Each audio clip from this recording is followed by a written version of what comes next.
Once upon a time, in a kingdom nestled between two great mountain ranges, where the rivers ran cold and clear and the pine trees grew so tall they seemed to hold the sky in place, there lived a young prince named Eldon. He was not the oldest of his father's children, nor the loudest, nor the most celebrated. He was, instead, the kind of boy who stood at the edge of the great hall during feasts and watched the candle flames instead of the dancers. He was the kind of prince who wandered to the castle library before dawn and ran his fingers along the spines of books he had already read 3 times, simply because the texture of them made him feel less alone. He was 17 years old, and he carried inside him a quiet heaviness, the way a sky carries rain before it decides to let it fall. His father, the king, was a good man in the way that stone walls are good, strong, dependable, and cold at the edges. He loved Eldon in the manner that kings often love their quieter children, from a respectful distance with a kind of puzzled admiration. The queen had passed from the world when Eldon was still small enough to fit beneath her arm, and though the castle was full of kind servants and warm hearths, there was always a particular shape of emptiness that followed the prince through the corridors like a gentle shadow. One autumn, when the leaves had turned the color of embers and the air smelled of wood smoke and coming frost, the king decided that Eldon should travel to the northern monastery, a journey of many weeks, to study with the elder monks before his 18th year. It was tradition for the younger princes. It was meant to build character, to introduce the boy to solitude and reflection before he was given any real responsibility in the kingdom. Eldon agreed without protest because agreement was easy, and because somewhere beneath his quietness there was a genuine curiosity about the world beyond the castle gates. He set off on a gray morning with a brown horse named Sable, a pack of modest supplies, a fur-lined cloak the color of winter wheat, and a small leather journal his mother had once used to press flowers. The pages still held the faint, sweet ghost of lavender, and sometimes when Eldon opened it to write, he would pause and simply breathe. He rode north along the old King's Road, past the last villages with their smoking chimneys and children chasing geese through muddy lanes, and then gradually the world grew quieter, the settlements fewer, and the trees taller, until the road became little more than a suggestion, and the forest closed in around him like a slow, enormous embrace. He was not afraid exactly, but he was aware of his smallness in a way he had not been before. The forest had its own language, the creak of boughs, the distant percussion of a woodpecker, the sudden hush that fell when something unseen paused to observe. Sable was calm beneath him, and that steadiness helped. They rode until the light began to thin and the shadows pooled between the roots, and Eldon made camp beside a stream that chattered over smooth stones, in a voice that reminded him of quiet conversation at dinner tables he had known long ago. It was on the 3rd night that he first saw the wolf. He had built his fire carefully, the way the stable master had taught him, and he was sitting beside it with his journal open on his knee, trying to describe the particular shade of the evening sky, a deep, bruised violet edged with the last orange warmth of sunset, when he felt the weight of a gaze. He looked up slowly. Across the stream, where the tree line thickened and the shadows were densest, 2 eyes caught the firelight. They were pale, the color of winter ice over deep water, and they were absolutely still. Eldon did not move. His breath came carefully. The eyes watched him with an expression that held no aggression, only something ancient and considering, the way very old things look at very young ones. Then they were gone, dissolved back into the dark between the trees as silently as thought.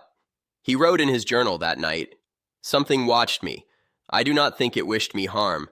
I think it was simply curious about the fire."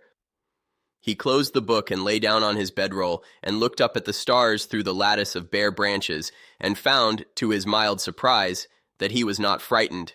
He was something else, interested, as though the world had just introduced itself properly for the first time. The next morning he continued north, and the forest deepened.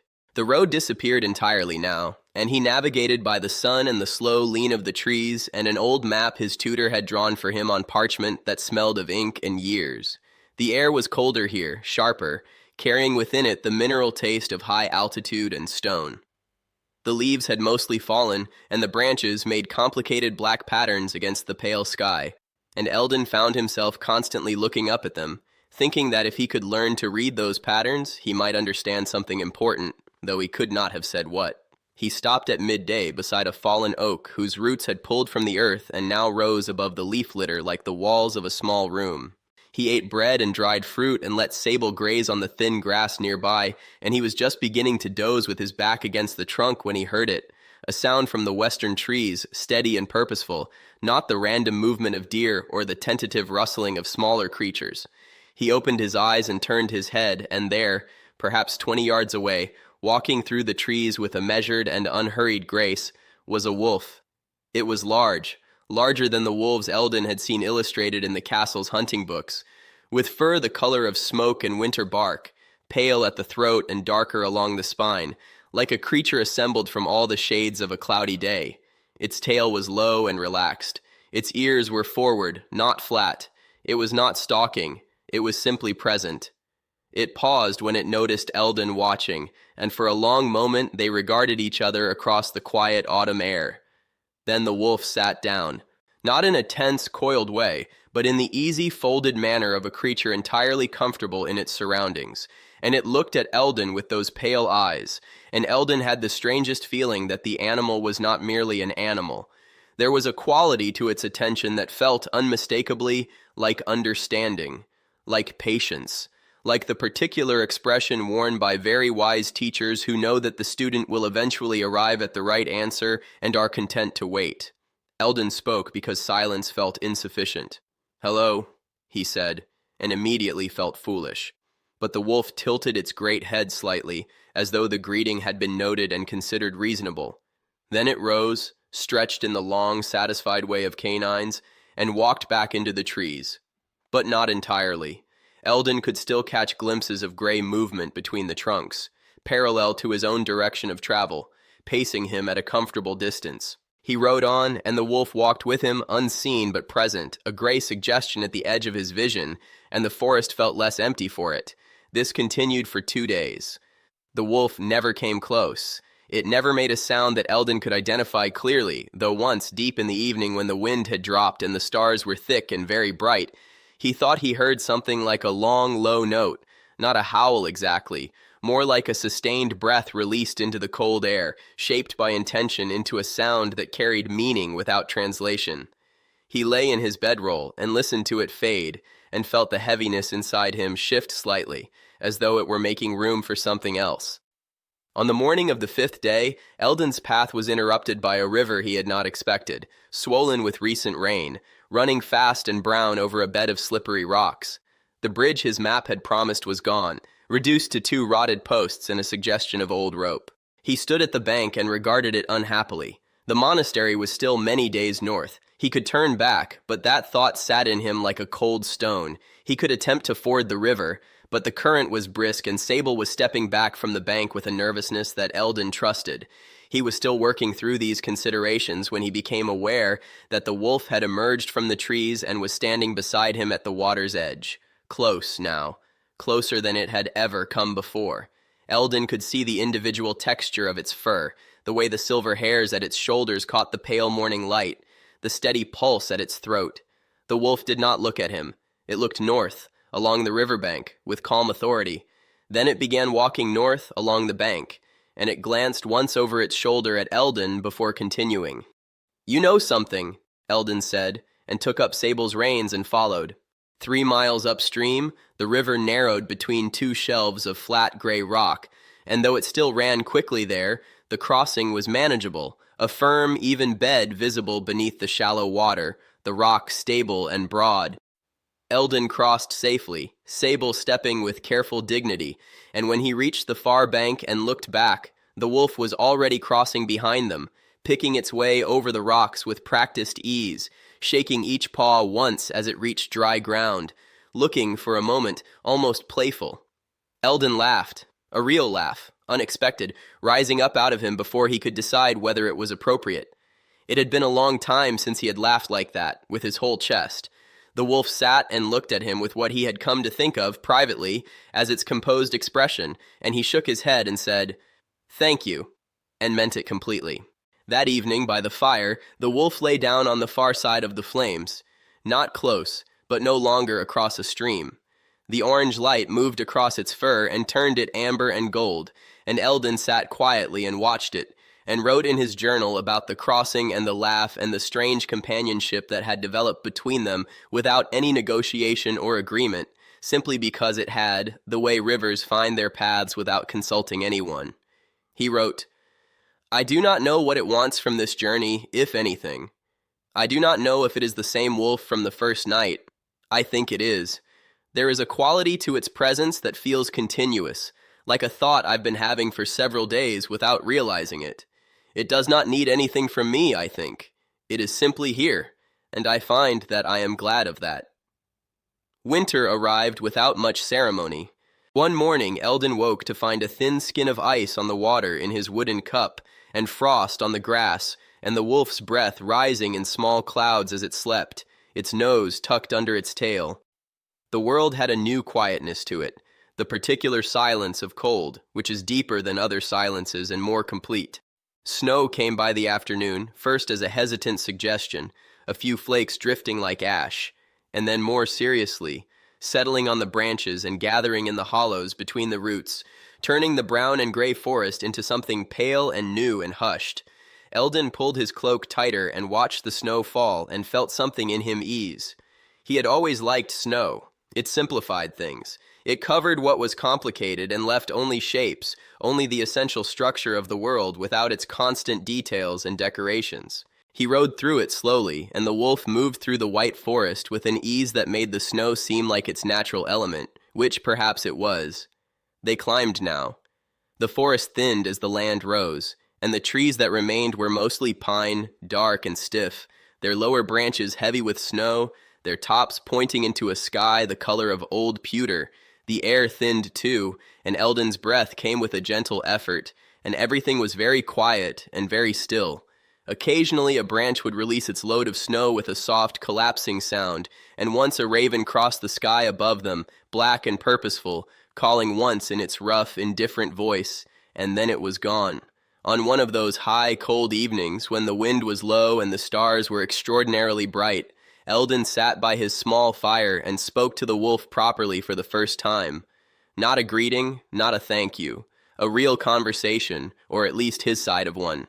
He talked about his mother, whom he could only remember in fragments, a certain laugh, the smell of rosewater, a story about a selfish king who learned to be generous by losing everything he loved.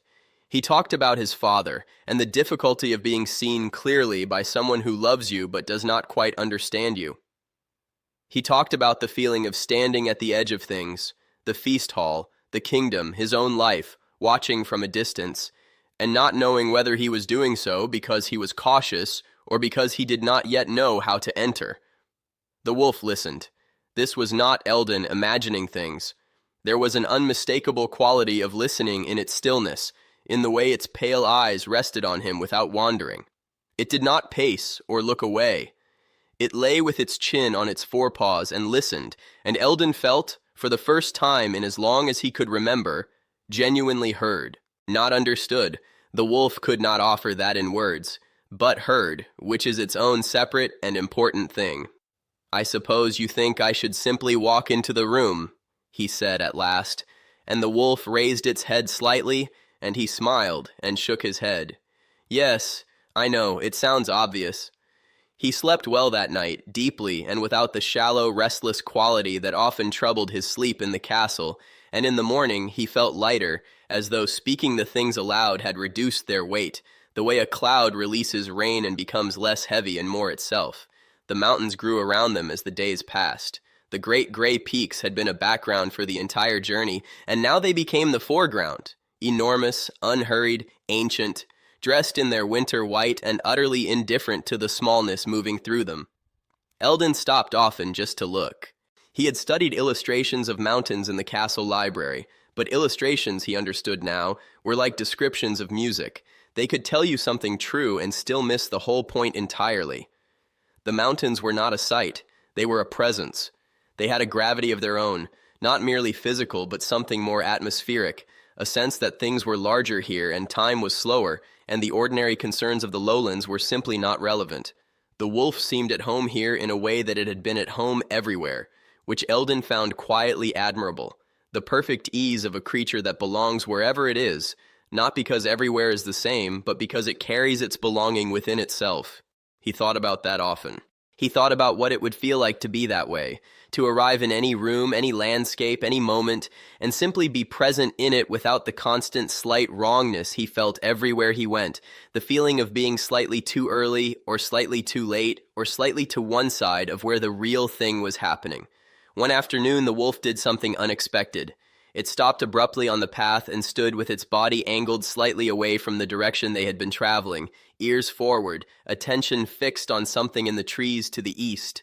Eldon drew Sable to a halt and followed the wolf's gaze, and saw nothing for a long moment, and then the trees shivered and a figure emerged, an old woman in layers of dark wool, carrying a bundle of firewood on her back, moving slowly but steadily down a path Eldon hadn't noticed. She paused when she saw them, regarding Eldon and the wolf with calm, unsurprised eyes.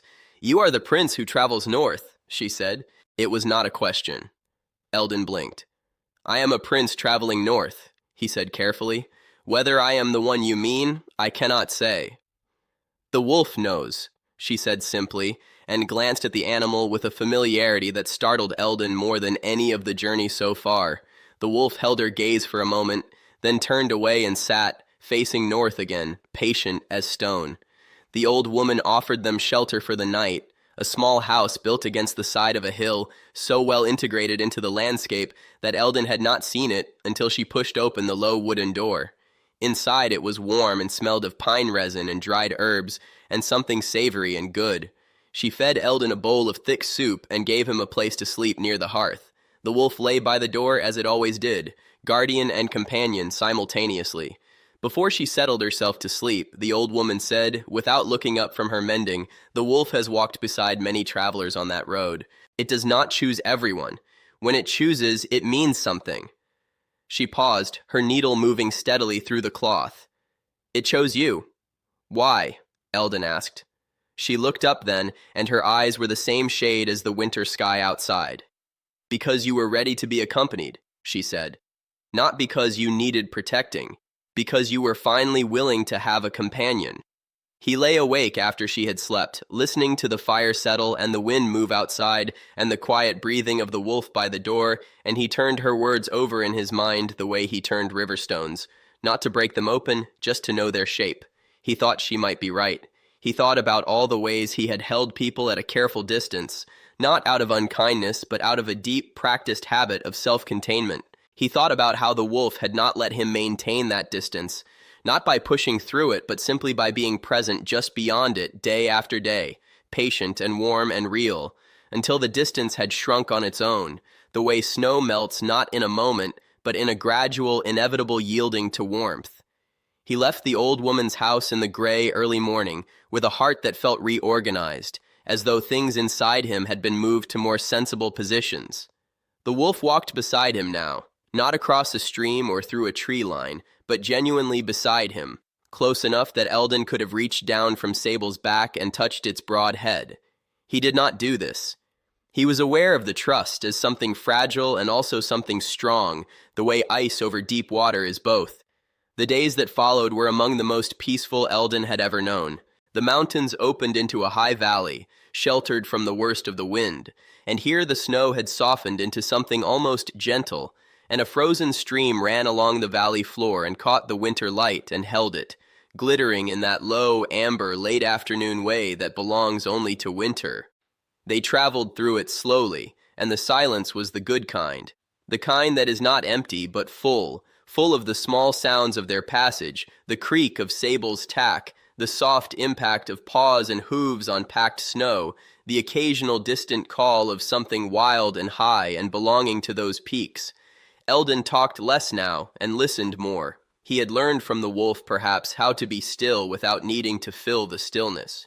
He noticed things he would previously have ridden past, the way a single pine tree at the edge of the valley stood separately from the others, its shape asymmetrical and particular, made that way by decades of wind from the same direction.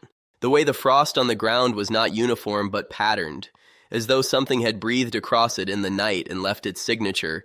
The way the sky in the hour before sunset became layered, a deep blue at its highest point, softening downward through violet and rose and the palest, most tentative gold at the horizon. He wrote in his journal, "I have been traveling for what I think is 4 weeks, though I have lost precise track. I believe this may be deliberate. The journey seems to want to be measured in experiences rather than days. The wolf is here. It is always here, and I have stopped being surprised by this and started simply accepting it as part of the truth of my days, the way you accept morning light or the sound of wind or your own heartbeat. It has not spoken to me, it is not needed to. I think it is teaching me something by example, though I could not yet write it clearly. Perhaps something about how to be present without demanding that the world be different than it is."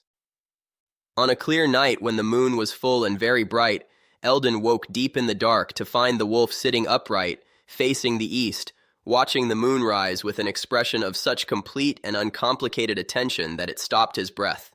The light came in silver over the ridge and fell across the snow and across the wolf's fur, and turned everything it touched into something that existed slightly beyond ordinary description. Luminous, maybe, or something beyond luminous.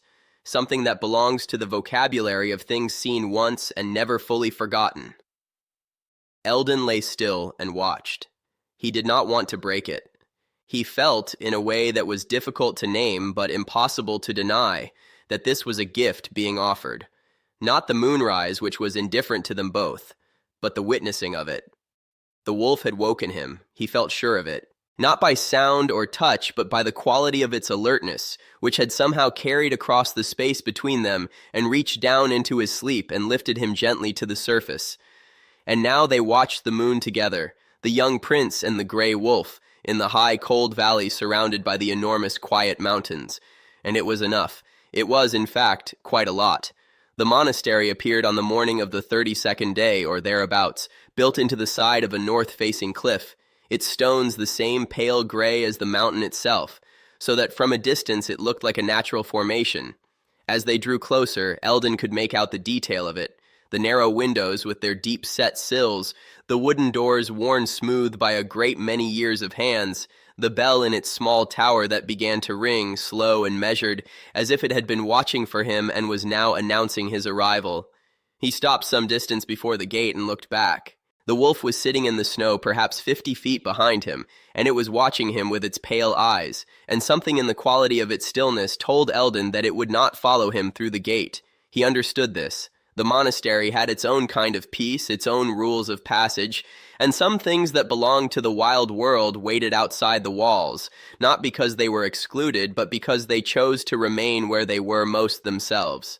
He dismounted, he walked back through the snow to where the wolf sat, and he stood before it, and he looked at it for a long time. He thought about everything they had traveled through together, the autumn forest and the river crossing, and the snow and the mountains and the valley and the moonrise and the old woman's fire and the slow, patient weeks of mutual presence. He thought about how the wolf had not changed him. He did not feel changed exactly, but had shown him something in himself that had always been there. Something like steadiness, something like the capacity for genuine quiet, genuine attention, genuine openness to companionship. He put his hand out very slowly, palm upward. The wolf regarded it for a moment. Then it stepped forward and pressed its broad, warm head against his palm, and Eldon felt the aliveness of it, the pulse and warmth and solidity, the realness of another living thing choosing to be known by you. He breathed in slowly and breathed out, and the wolf lifted its head and looked at him one more time with those pale, clear eyes, and in them he saw something that he thought might be the same thing he was feeling, that particular mixture of sorrow and satisfaction that comes at the end of a journey shared.